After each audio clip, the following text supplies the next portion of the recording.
किले से निकलने के बाद घने जंगल में सोफिया ने हलीमा के दिल में भड़कती हुई नफरत की आग को ठंडा किया और उसे एक बार फिर सब्र से काम लेने की तलकीन की। Ne dedin?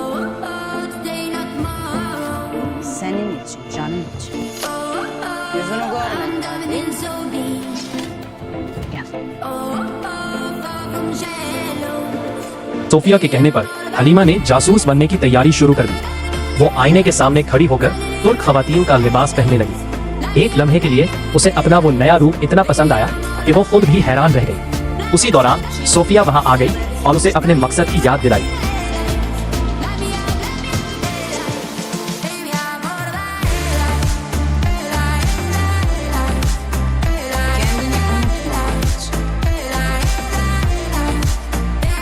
अगली सुबह हलीमा खामोशी से सोगोत पहुंच गई। उसने फातिमा की नरम दिली का फायदा उठाया और कामयाबी से कबीले में दाखिल हो गई। Meryem, iyi misin? Nedir bu hal?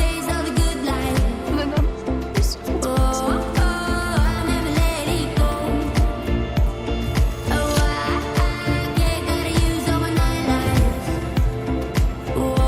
Hadi, seni de camlarla tanıştırayım. यही पहली बार उसका आमना सामना बाला से हुआ। जैसे ही उसकी नजरें बाला पर पड़ी, उसके दिल में एक अजीब सी कैफियत पैदा हुई। बाला को देखकर ऐसा महसूस होने लगा जैसे वो अपनी गुमशुदा बेटी को देख रही हो। दूसरी तरफ बाला को देखकर हलीमा का सख्त दिल भी पहली बार नर्म पड़ने लगा।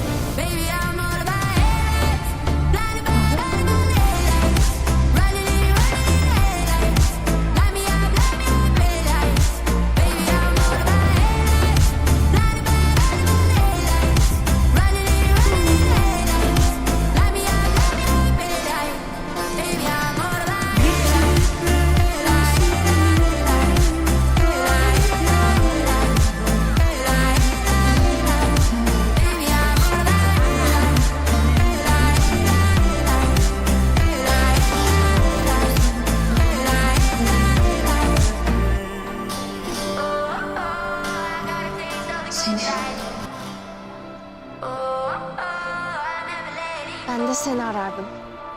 Tanıştınız demek ya? Ana.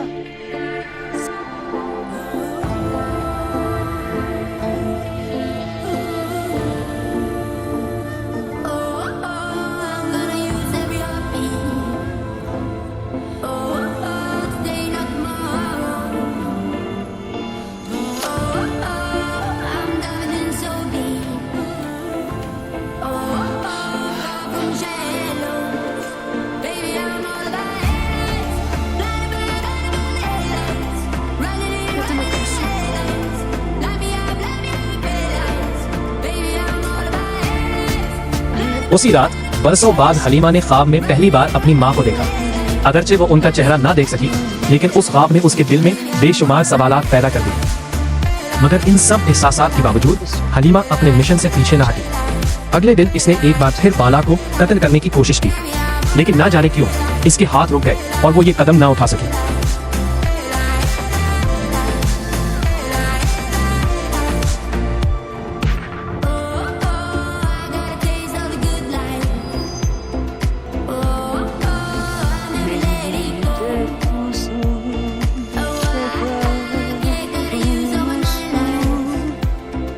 कुछ ही अरसे बाद हलीमा ने पहली बार उस खानदान को एक साथ देखा जिसे वो हमेशा अपना दुश्मन समझती आई थी। मगर इन सब को एक दूसरे से मोहब्बत करते देखकर इसके दिल में एक अजीब सी ख्वाहिश जागी, काश वो भी इस खानदान का हिस्सा होती। फिर इसकी उस्मान से गुफ्तगू हुई। उस्मान के खुलूस और अच्छे इखलाक ने भी हलीमा के दिल की सख्ती को आहिस्ता आहिस्ता पिघलाना शुरू कर दिया। इसी रात वो पहली बार सबके साथ एक ही दस्तरख्वान पर बैठी और मिलकर खाना खाया। वो लम्हा उसके लिए बेहद खुशी का बाइस था, लेकिन वो अपने दिल को बार बार ये याद दिला रही थी कि वो यहाँ मोहब्बत के लिए नहीं बल्कि दुश्मनी का बदला लेने आई है।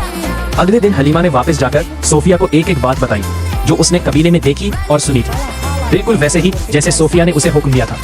ये सब सुनने के बाद सोफिया ने उसे एक बार फिर वो दवा पीने का हुक्म दिया जो वो बचपन से उसे पिलाती आ रहा, ताकि हलीमा की खोई हुई याददाश्त कभी वापस ना आ सके। अगरचा हलीमा पहले ही एक माहिर जंगजू थी, लेकिन फिर भी वो फातिमा से तलवारबाजी सीखने लगी ताकि कबीले में किसी को भी इस पर जर्रा बराबर शक ना हो।